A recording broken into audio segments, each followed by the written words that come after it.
It was supposed to be an ordinary Saturday morning. I was running late for work, and the only clean shirt I could find was one my mom rarely wore, hanging untouched in the back of the closet. I slipped it on carefully, thinking maybe for once I could look like I belonged somewhere better than the shabby clothes they always threw at me. My reflection in the mirror gave me a fleeting moment of confidence, but I didn't even make it down the hallway before her voice cracked through the air like thunder. "Whose shirt is that?" Mom's eyes narrowed, her face twisting with disgust like I'd committed a crime. "Please subscribe to our channel and tell us in comments from where are you watching this video." I froze, my heart punching against my ribs. I just needed something clean. I'll wash it and to put it back." Her hand gripped the iron sitting hot on the ironing board. The hiss of steam filled the silence. She stepped closer, her lips curling. "You think you get to walk around wearing my things? Pretending you're me? You're nothing. You're not worth the fabric." "Please, I'll change," I begged, stumbling backward, but she moved fast. She pressed the searing plate against my forearm. The pain shot through me like fire spreading under my skin. My scream bounced off the walls, but it didn't stop her. She held it there a second longer, as if my agony fed her satisfaction. When she pulled it away, the smell of scorched flesh filled the air, and I dropped to my knees, clutching my arm. Dad appeared in the doorway, his face blank before a grin stretched across it. "What's going on here?" he asked casually, glancing at my blistering arm. Then he chuckled, slow and cruel. "Oh, let her be. Maybe the burn will erase the mistake we raised." The words hit harder than the iron. My chest tightened, not just from pain, but from the sick truth he laid bare. I was a mistake to them. I staggered to my feet, tears blurring my vision, but neither of them moved to help me. Instead, my mom waved me off like I was dirt she'd stepped in. "Stop whining. At least now you'll remember not to steal what doesn't belong to you." I stumbled into my room, slamming the door shut. My arm throbbed, the burn raw and angry. I bit down on my shirt to keep from sobbing too loudly. But worse than the pain was the echo of their laughter, the way their voices overlapped in agreement that I wasn't worth saving. That night I couldn't sleep. I stared at the ceiling, my body trembling with rage. I thought of all the years they'd made me kneel and scrub floors until my skin cracked, all the times they called me useless, all the meals they gave to my brother while I ate scraps. This wasn't just about a shirt. This was about every time they decided I didn't deserve to exist. I looked at my arm, bandaged clumsily with the only gauze I had. It would scar, I knew that much. But maybe scars were proof that I'd survived. And maybe survival was the one thing they couldn't take from me. I whispered to myself in the dark, "They think this is the end of me. They have no idea." And in that moment, the seed of revenge planted itself inside me, not out of impulse, but out of clarity. For once, I wasn't going to fight for their approval. I was going to make them choke on the cruelty they'd poured into me my whole life. The burn on my arm was still fresh, but the fire inside me burned hotter. I didn't know how yet, but I knew one thing for certain. One day soon I would return, and their laughter would die in their throats. The next morning my arm was swollen and stiff. Every movement sent waves of pain up to my shoulder, but I didn't cry anymore. Pain was becoming normal in that house. I moved like a ghost, silent, careful not to provoke them, but I could feel their eyes on me, watching with satisfaction every time I winced. At breakfast, my brother sat at the table, fork scraping loudly against his plate. He was 17, spoiled and smug. He shoved eggs into his mouth, talking with food spilling out. "Mom, Dad, you should have seen her screaming yesterday. Sounded like a pig in the slaughterhouse." Mom laughed, sipping her coffee. "She thinks she can play dress up with my clothes. Maybe next time I'll iron her face instead of her arm." Dad leaned back, smirking. "Don't tempt me. Might improve her looks." Their laughter filled the kitchen while I sat with an empty plate, my stomach knotted tight. They didn't even bother serving me. The smell of food made me dizzy, but I stayed quiet, staring at the table. My brother leaned over, whispering just loud enough for me to hear, "You don't belong here. You never did." I pushed away from the table, my burned arm throbbing against my side. Their laughter followed me down the hall like chains rattling at my heels. That night, I stood in the bathroom staring at the raw wound on my arm. The skin was blistered, ugly, marked forever. My reflection looked like a stranger, someone beaten down, someone small, but deep in my eyes, I saw something else flicker: anger, defiance. I thought about every insult, every slap, every time they told me I was less than nothing. They had built their whole lives on my silence, my obedience. But I realized something. Scars don't just remind you of pain, they remind you of survival, and surviving meant I had power they couldn't see. I started small. I cleaned up after them like I always did, but this time I paid attention. Where Mom kept her jewelry, how Dad left his documents scattered carelessly in his office, how my brother strutted around bragging about grades he didn't earn and money he didn't work for. I listened more closely to their words, their patterns, their weaknesses. Every cruelty was a note in my head. Every laugh was a line in the plan I was writing silently. They thought I was shrinking, but I was sharpening. One evening, when they were all out, I sneaked into Dad's office.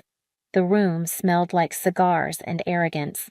On the desk were papers he'd always guarded, files from work he never wanted anyone to see.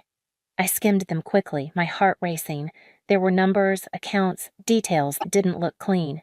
I didn't fully understand, but I didn't need to. Not yet. All I needed was proof, pieces of the world he thought I was too stupid to touch. Back in my room, I hid the copied notes under the loose floorboard where even Mom's obsessive cleaning never reached. For the first time in years, I slept without crying. But my revenge wasn't going to come from paper alone. It needed to cut deep, deeper than the burn on my arm. It needed to humiliate them the way they humiliated me. Days later, I watched Mom show off her closet to a neighbor, boasting about her expensive dresses. She called me over, sneering. "Look at her. She doesn't even know what quality fabric feels like. She was born to scrub, not wear." The neighbor gave me a pitying smile, but I kept my face blank. Inside, I thought, "Keep laughing, Mom. Soon you won't have anything left to laugh about." Dad strutted around, bragging about promotions at work. He loved to puff his chest and say, "My family? Perfect. One golden son, a wife who runs the home, and, well, her." He'd point at me like I was a joke that somehow kept breathing. Each word he said, each way they erased me, only fueled me more. I didn't lash out. I didn't cry. I just let them think I was broken, because a broken thing is never seen as dangerous. But behind closed doors, I was piecing it all together. The burn on my arm no longer felt like a wound. It felt like a reminder, a mark that would never fade, just like the memory of that iron pressed against my skin. And I swore to myself that the next scar in this house wouldn't belong to me. I whispered into the silence of my room, "They won't see it coming." And I meant it. The night my revenge began, the house was quiet except for the hum of the fridge. Mom had left her jewelry case on the counter after bragging at a dinner party. Dad was in his study, glass of whiskey in hand, muttering numbers from his latest deals. My brother was in his room, headphones blasting, laughing at something online. I stood in the hallway, staring at the burn scar that peeked out from under my sleeve. My arm itched, but this time I didn't feel powerless. I felt ready. The first step wasn't fire or shouting. It was silence. I slipped into Mom's closet, opening drawers she thought were locked. Jewelry, receipts, credit slips, everything she lived for. I swapped her diamond earrings with fakes I had bought at a pawn shop weeks earlier. Her pride sat there sparkling and worthless. Then Dad's turn. In his office, I didn't just read his documents. I took them.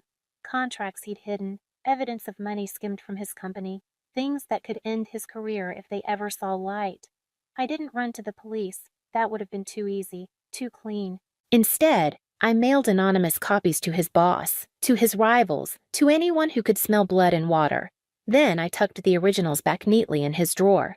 When he'd open them later, he wouldn't know what was missing until it was too late. But my brother, he was the one who parroted every insult, who smirked when I bled. He worshipped his reputation at school, bragging about grades he never earned because Mom and Dad pulled strings. I knew where his perfect essays were stored, plagiarized from sites he thought no one would find. I printed them out, slid them into a plain envelope, and mailed them to his headmaster with one line written in black ink. Check his sources. I didn't destroy them all in one night. Revenge isn't a spark. It's a slow fire. The first crack came 3 days later. Mom stormed through the house screaming. Her neighbor had accidentally mentioned the earrings looked fake. She yanked them off her ears, inspected them under the kitchen light, and froze. "Who touched my case?" she shrieked. Her voice rattled the windows, but nobody confessed. Dad barked that she was being paranoid. My brother laughed nervously, and I stood in the corner, quiet, expressionless. The second crack came a week later. Dad came home pale, his tie loose, his swagger gone. "Suspension," he muttered, slamming his briefcase. "Somebody leaked files. Rivals have everything." Mom hissed at him. "Fix it. Do you know how humiliating this is?" He poured himself whiskey after whiskey, shaking hands, failing to hold the glass steady. Then the third crack, the sweetest one, came 2 weeks later. My brother was dragged into the principal's office, his face white as chalk. The word expelled echoed through the halls, his scholarships ripped away. When he came home, Mom slapped him, Dad called him a disgrace, and for the first time their golden boy was tarnished. I watched from the stairs, unseen, a ghost they had built themselves. And still, they hadn't realized. The night it all burned down, Mom cornered me in the kitchen. "You've been walking around with that smug face lately. What are you hiding, huh?" Her nails dug into my arm, the burned one. I didn't flinch. I leaned close and whispered, "I'm hiding nothing, but you are." Confusion flickered in her eyes just for a moment. Then the phone rang. Dad picked it up, and his face went ashen. "Investigation. They're opening an audit," he croaked. His company was collapsing under him. Mom's scream joined his silence. My brother sat with his head in his hands, expelled, his friends abandoning him one by one. That's when I let them see. I walked into the living room, pulled my sleeve back, revealing the scar on my arm, their mark, their legacy. They all stared, but I didn't tremble. "You gave me this," I said, voice steady. "And you laughed. You called me a mistake, trash, worthless. But now, look at you." Their faces drained of color, the way blood leaves a wound. "You'll wear your own scars now, not on your skin, but on everything you love." Mom's lips parted, but no words came. Dad sank into the couch, sweat dripping. My brother muttered, "This is your fault," but even he couldn't sound convinced. I didn't scream. I didn't throw things. I just turned and walked upstairs. Their empire had collapsed, and they knew who pulled the strings even if I never admitted it. The scar on my arm would never fade, but neither would the silence that followed me up those stairs. That was my revenge. Not fire, not fists, just watching everything they built crumble into dust while I stood tall for the first time. Please subscribe to our channel and tell us in comments from where are you watching this video.